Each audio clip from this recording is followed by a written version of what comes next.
اچھا اس سے ریلیٹڈ نا میں آپ کو ایک کہانی سناتا ہوں. پرانے وقتوں میں ایک گائے ہوا کرتی تھی. وہ صبح سویرے جنگل میں نکل جایا کرتی تھی گھاس چرنے کے لیے. سارا دن وہ گھاس چرتی, سارا دن وہ اپنا پیٹ بھرتی. جب شام کو واپس اپنے ٹھکانے پہ آتی تو رات کو اسی سوچ بچار میں, پریشانی میں گزار دیتی تھی کہ وہ اگلے دن گھاس کہاں سے کھائے گی. جب اگلا دن سٹارٹ ہوتا تو وہ پھر جنگل میں نکل جایا کرتی, سارا دن گھاس چرتی, سارا دن اپنا پیٹ بھرتی. جب شام کو واپس اپنے ٹھکانے پہ آتی اور رات پھر اسی سوچ بچار میں, پریشانی میں گزار دیتی کہ وہ اگلے دن گھاس کہاں سے کھائے گی. مختصر یہ کہہ لیں کہ سارا دن اس نے جو اپنا آپ چارج کیا ہوتا تھا, رات کو پریشانی میں رہ کے, سوچ بچار میں رہ کے اپنا آپ لو کر لیا کرتی تھی.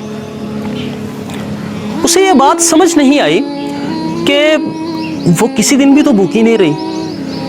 یوں کہہ لیں کہ اس نے اپنی زندگی کا بیشتر حصہ کل کی فکر میں گزار دیا اور وہ اس فکر سے اپنا پیچھا نہ چھڑا سکی. حضور والا, اس گائے نما انسان یعنی کہ ہمیں یہ بات سمجھ لینی چاہیے کہ کائنات کا مالک, کائنات کا خالق ہر روز روزی کا سامان مہیا کرتا ہے, ہر روز ہمیں روزی دیتا ہے.